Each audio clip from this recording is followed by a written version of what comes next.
Recording in progress.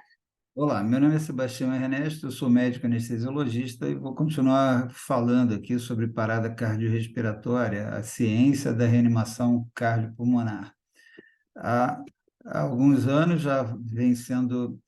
utilizada a técnica de elevar o polo cefálico do paciente em parada cardiorrespiratória para facilitar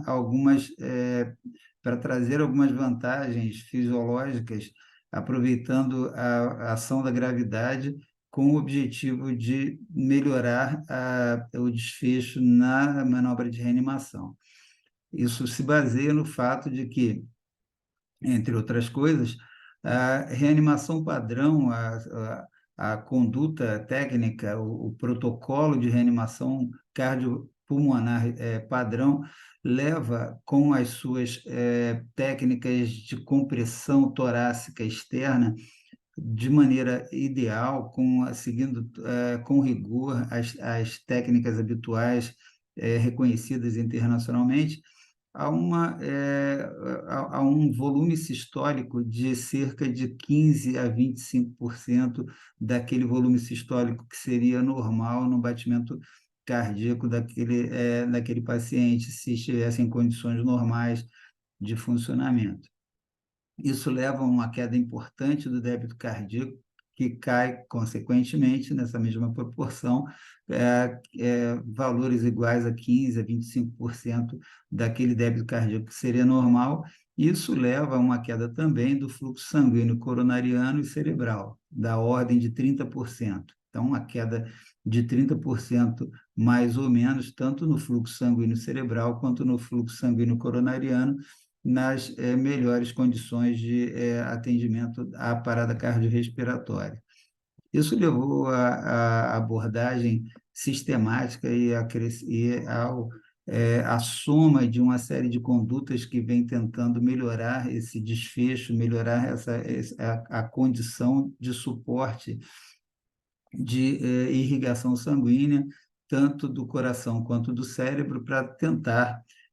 manter a viabilidade miocárdica, que é extremamente importante, obviamente, através da circulação coronariana, para que esse coração saudável se mantenha saudável e também consiga levar a uma irrigação satisfatória do cérebro, evitando, assim, o aumento da inabilidade ou da injúria do sistema nervoso central. Uma dessas técnicas que foram adicionadas é a chamada REDAP, ou em português, o fato de levantar o polo cefálico num ângulo de cerca de 30 graus. Com isso, na comparação inicial, já em 2015, nessa publicação de debate, foi feita uma comparação entre a técnica habitual padrão de reanimação em posição supina com a elevação do polo cefálico em 30 graus, e isso levou a uma praticamente manutenção da pressão aórtica, enquanto houve uma redução razoável da pressão do átrio direito. Com isso, há um favorecimento à circulação coronariana, uma vez que a pressão de perfusão coronariana, nesse caso, vai ser igual à pressão da raiz da aorta menos a pressão do átrio direito, gerando, então, com a redução dessa pressão do átrio direito, um aumento do resultado dessa fórmula. Então, teremos, na prática, um aumento da pressão de perfusão coronariana e também uma diminuição ainda mais importante na pressão intracraniana, que se deve ao fato de, com a elevação do polo cefálico, ocorreu uma drenagem venosa mais facilitada, e assim, com a redução da pressão intracraniana, vai acontecer um fato semelhante na circulação cerebral, cuja pressão de perfusão, ou seja, a pressão de perfusão cerebral, é igual à pressão arterial média menos a pressão intracraniana. Se você reduz muito a pressão intracraniana, você vai aumentar o resultado da fórmula da pressão de perfusão cerebral, facilitando, então, a irrigação cerebral e diminuindo a pressão, a chance de formação de edema cerebral, por exemplo. Isso foi corroborado pela contraprova ao se comparar o indivíduo obviamente, estudos em animais, onde se reduzia o ângulo abaixo de zero. Ao invés de levantar o polo cefálico a 30 graus, se reduziria o polo cefálico em 30 graus, e isso levaria a um aumento da pressão de átrio direito, diminuindo a pressão de perfusão coronariana e aumentaria a pressão intracraniana, levando à redução da pressão de perfusão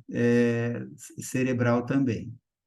Então, dessa forma, pelo menos nos estudos iniciais, foi demonstrado que haveria uma melhor irrigação, tanto coronariana quanto cerebral, favorecendo,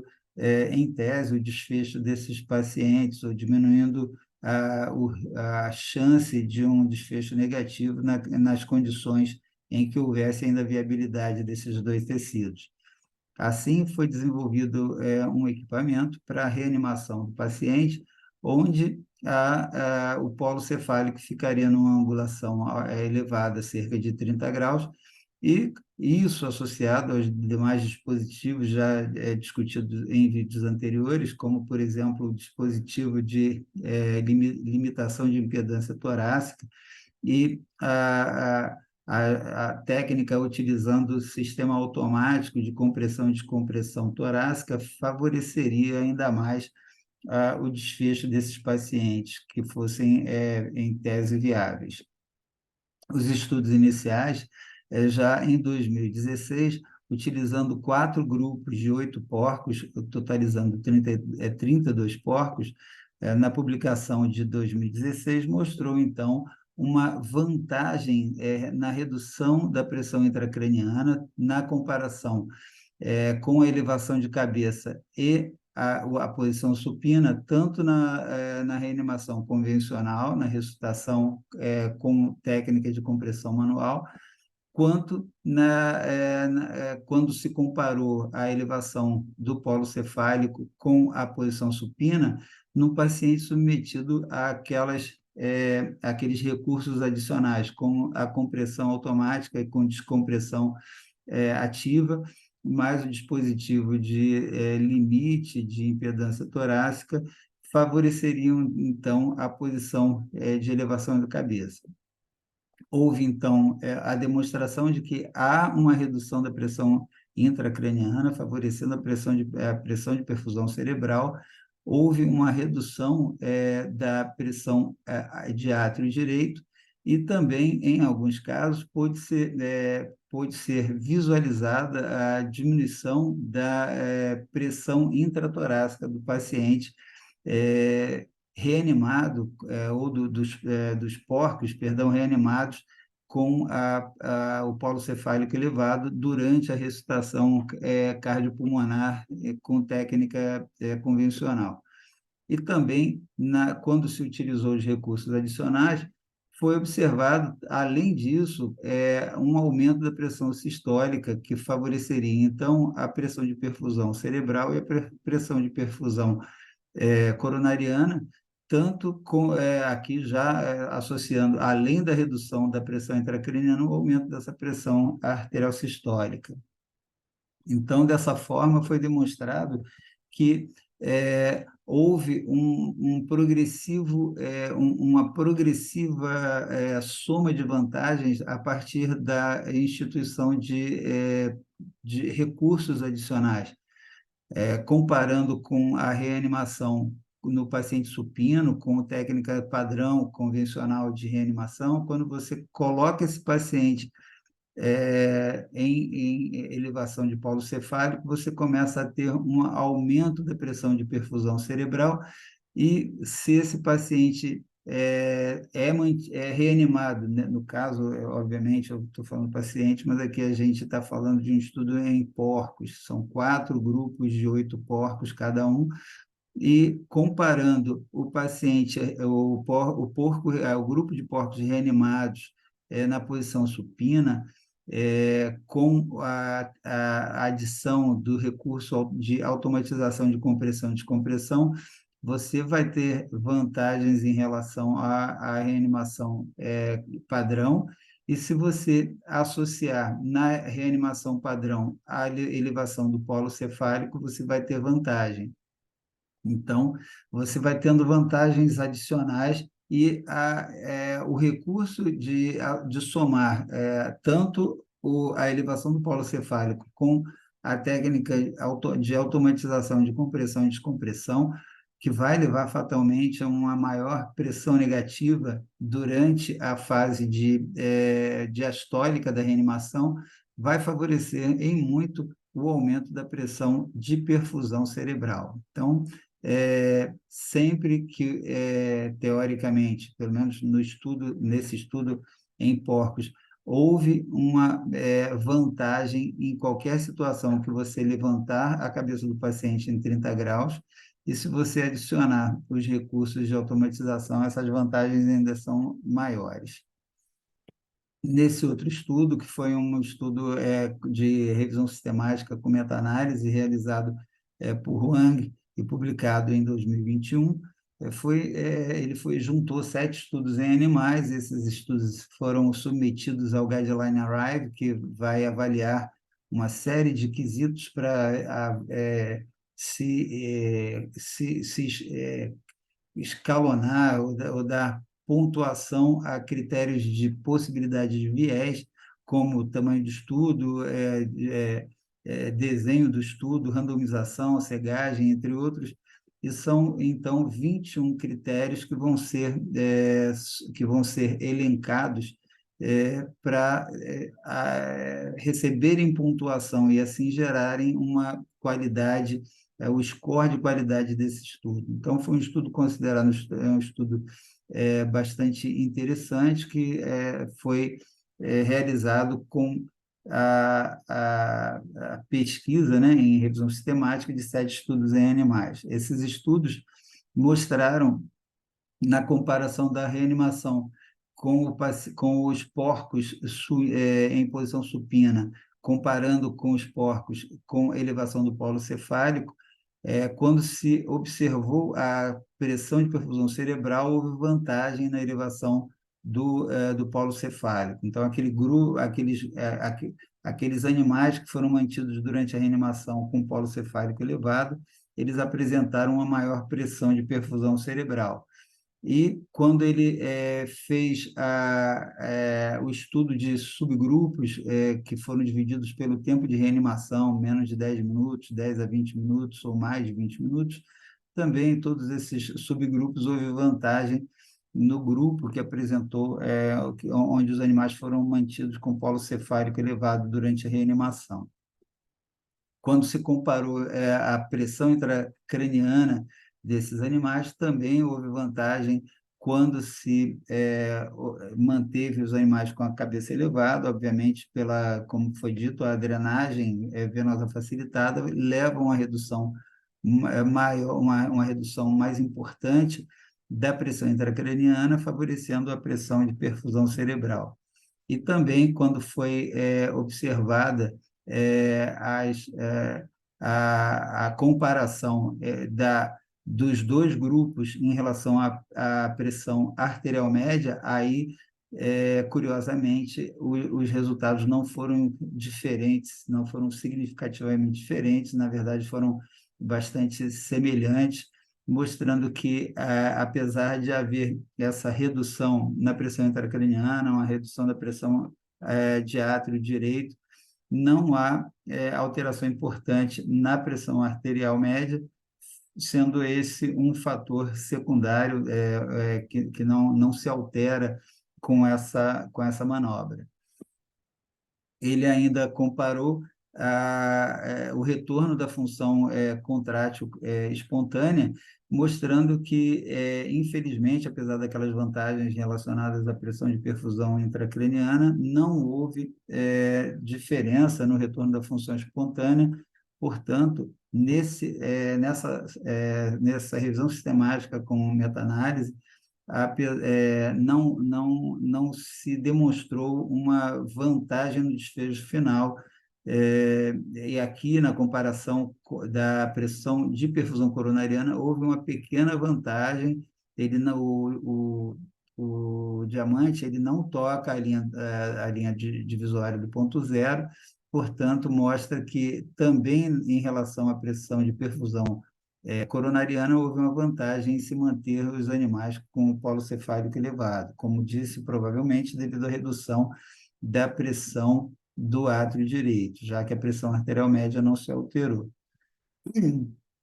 E aqui no outro estudo, numa revisão sistemática também, utilizando praticamente os mesmos estudos primários utilizados no estudo de Rank,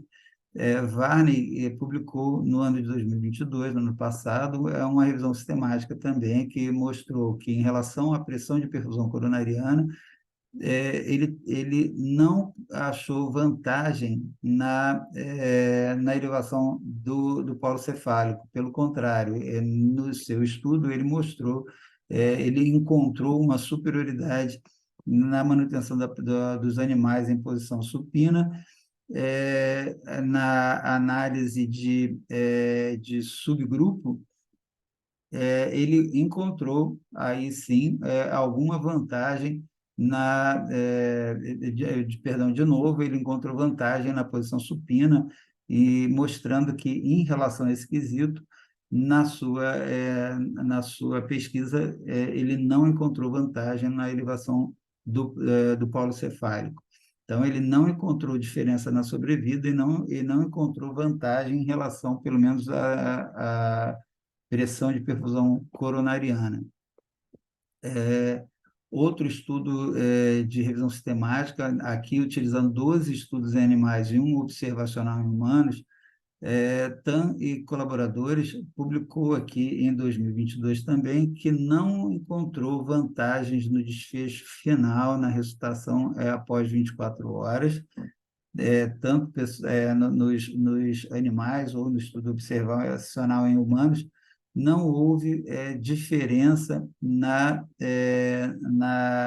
no desfecho final, considerado aqui ressuscitação em 24 horas. Importante lembrar que praticamente todos esses e os estudos anteriores, uma grande heterogeneidade dos trabalhos, o que pode contribuir para um viés importante que deve ser considerado na análise desses estudos. Também o retorno da circulação espontânea não apresentou diferença nos grupos. A pressão intracraniana encontrou-se reduzida no grupo que apresentou a elevação do polo cefálico, como nos estudos anteriores, aqui também, obviamente, pela vantagem da utilização da gravidade para facilitar a drenagem do polo cefálico. Praticamente todos os estudos vão ou devem encontrar a redução da pressão intracraniana pela drenagem venosa facilitada. Graças a isso, houve uma melhor pressão de perfusão cerebral nesses grupos, e houve um pequeno, mas uma diferença no fluxo sanguíneo cerebral, graças a esse aumento da pressão de perfusão cerebral, que não foi encontrado naqueles primeiros estudos iniciais lá, mostrados nos primeiros diapositivos relacionados à revisão sistemática. Agora, em 2022, um estudo já observacional, mas comparando os últimos desfechos de pacientes submetidos em estudos, esse já é um estudo multicêntrico, que mostrou onde as técnicas de reanimação automática com compressão e descompressão automática associada à elevação da cabeça mostrou um desfecho muito mais favorável quando relacionado a registros históricos daqueles mesmos centros onde ainda não se utilizava esses recursos. Então, houve vantagem cumulativa na sobrevida e alta do hospitalar, assim como houve um desfecho favorável também em relação à função neurológica dos pacientes. Então, aqui já não é mais um estudo em animais, é um estudo em humanos, porém é um estudo observacional. São pacientes que foram submetidos à reversão em centros, em vários centros que já utilizam rotineiramente a reanimação com protocolos de elevação da cabeça e a compressão e descompressão automática. E houve, então, vantagem, tanto, como foi dito aqui, na sobrevida e alta hospitalar, como na função neurológica também. Então, comparando esse último trabalho com os anteriores, que foram praticamente todos realizados em animais, é importante que se mantenha o foco em pesquisa e comparação e avaliação em seres humanos, já que os estudos iniciais mostraram algumas vantagens, mesmo em animais, mas que não mostraram vantagem no desfecho final dos animais, dos estudos em animais. Mas isso deve ser encarado com bastante cuidado, porque a anatomia do porco é muito diferente da anatomia do homem. Enquanto na compressão torácica, seja manual ou automática, no ser humano, a compressão do externo contra as vértebras vai fazer com que haja tanto um aumento da pressão intratorácica como um aumento da pressão intraventricular, intracardíaca de maneira direta. Então, enquanto no porco, a pressão torácica aumenta, mas não há uma compressão do coração propriamente dita, já que há uma distância maior entre o coração e as vértebras. Dessa forma, na compressão torácica do porco, você vai ter um aumento da pressão intratorácica e essa pressão intratorácica aumentada vai ser transmitida ao coração e assim vai haver também uma contração, uma compressão miocárdica, mas de forma indireta. Então, o resultado deve ser encarado com bastante cautela, já que há uma facilitação no resultado, na eficácia dessa compressão torácica no ser humano. Então, os estudos devem continuar e devem ser sempre abordados de uma forma em que se observe e se busque a pesquisa de tentar elucidar quais os pacientes, quais as situações que vão ser favorecidas utilizando a Heads-Up Resuscitation, elevando o polo cefálico do indivíduo. E a tendência a se observar uma eficácia maior dessa e de outra conduta qualquer, como já foi mencionado em outros vídeos, tanto a reanimação automática com o sistema Lucas, a questão do cuidado com a temperatura do indivíduo, mas a questão da utilização do dispositivo de limitação de impedância, e, em geral, não devem ser encarados de forma isolada, nenhuma desses procedimentos, para serem utilizados de forma rotineira, porque isoladamente eles vão ter uma eficácia muito menor. Mas, na maioria dos casos, eventualmente, provavelmente vai ser a eficácia vai ser aumentada quando houver associação dos diversos recursos utilizados e à disposição, lembrando que existem ainda muitas questões a serem respondidas na ciência da ressuscitação cardiopulmonar, sempre lembrando que os estudos em animais vão oferecer algumas nuances de diferença em relação ao estudo em humano. Essas são as principais fontes que utilizamos na confecção do estudo. Espero que tenham gostado da apresentação e do conteúdo. Se gostaram, deem um like e compartilhem. Muito obrigado pela companhia.